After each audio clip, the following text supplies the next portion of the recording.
Hello, Primals. Today I want to talk about why narcissists do not want you to have inner confidence and self confidence, and what you can do to understand your own internal wounds so that you can better navigate the terrain of narcissistic actions. And I just want to give a specific shout out to anyone that is trying to build themselves up every day, working on themselves every day, and that is doing their best to not let the matrix infiltrate their mind. What I want to do is encourage people to go forth and be well and be great, because understanding your own self and building your own self and understanding your own needs does actually lead to confidence. And the reason that narcissists don't want you to have inner confidence is because they don't want you to know what you need. They don't want you to know what goodness can feel like when you are not under their control. They want to make sure that you will be exposed by any means necessary, insofar as it makes them look better than you. When in reality, they're the ones that fear they're the ones that fear exposure. They're the ones that don't like you knowing that there is a mask that they're wearing. They're the ones that want to watch you and see what makes you tick. Genuine good-hearted people don't do that. they don't do that. Genuine good-hearted people want to build each other up, and genuine good-hearted people don't do anything to hurt people unnecessarily. And if they do, they are more than happy to take responsibility and apologize. The narcissists will not apologize unless there's something in it for them. And even then, be sure to watch out for if the person that is apologizing, like, one way you can know if someone's a narcissist is, or if someone just has an agenda, is if they covertly or overtly try to make you compromise your standards or try to belittle you into compromising your standards, or if they're extremely jealous. Like, a little bit of jealousy I can understand, but if they're extremely jealous and they are especially worried but do not want to make it seem that way, then that is likely a narcissist of some kind. And essentially, a narcissist is a cowardly bully, and they want to embarrass you or humiliate you as much as you can, or as much as possible, to make you feel like you cannot do anything. They want to try to break down your emotional stamina so that they can feel powerful. It's disgusting, I know. But one of the things that you can do to counteract this is to not lose your frame, not lose your ground, to stand your ground. And what do I mean by that? I mean, when you say you're going to do something, you do it. When you say that you're going to hold yourself to this standard, you do it. When you want something or need something, you're not afraid to say what you want or need, even if you're going to not be approved by the group.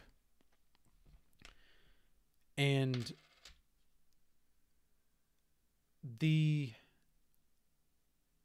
likelihood that they'll back off will greatly increase, because what they want to do is they want to put on a show of this massive, like, strong personality, when in reality they're a very fragile human ego.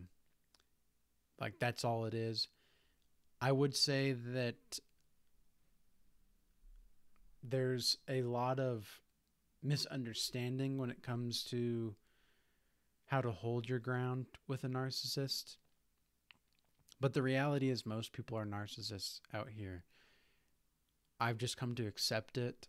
I didn't want to believe it 2 or 3 years ago. I didn't want to believe that most people were actually narcissistic. Because before you actually really start working on yourself, and before you really start trying to make yourself a better human being, you don't realize how narcissistic you really are. And because everybody's a narcissist to some degree or another, but when you are with a narcissist, the difference between you and the narcissist is that you are willing to take responsibility for your mistakes. You are willing to talk about things that maybe are uncomfortable to talk about. And you are okay to talk about things that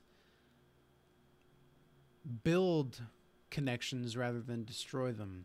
There's a good line in Masters of War with Bob Dylan, and he says, "Come, you masters of war, you that build just to destroy."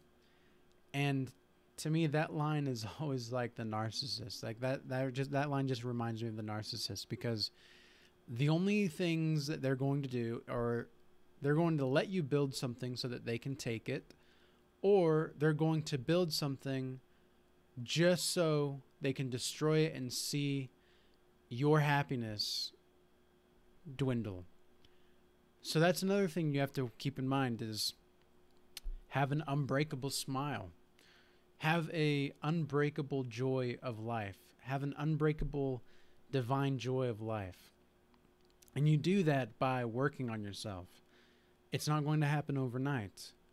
For those of you that are still like on your ascension process, spiritually speaking, it is going to take time. That is okay, though.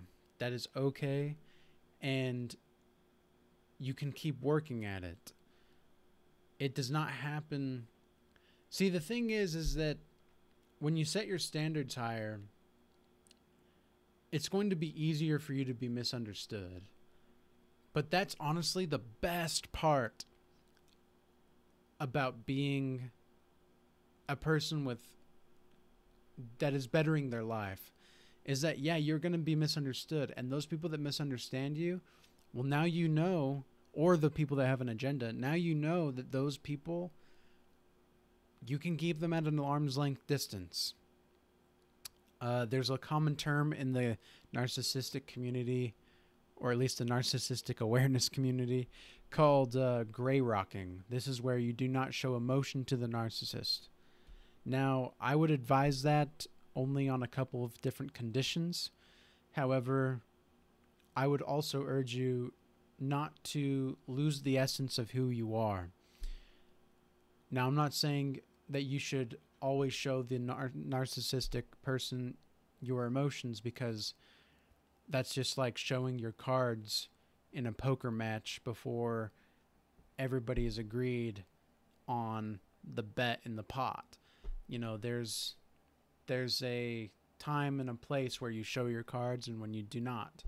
And sometimes you have to remember that, especially like in poker, like what James Bond says, he says, you don't play your cards, you play the person across from you. And that is a very useful tool when you're dealing with people in general, is that remember that you're playing against the person. It's player versus player. It is not what you have in your cards. It's how well and how well, not only, I'm not saying that you should hide your cards per se, but knowing who to give your love to, I think, is a good one. When to let your love overflow.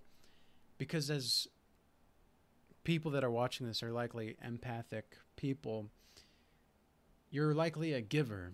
You're likely a person that likes to see people happy, and you're willing to do anything to, as far as you can manage, to make that a reality, to keep the peace.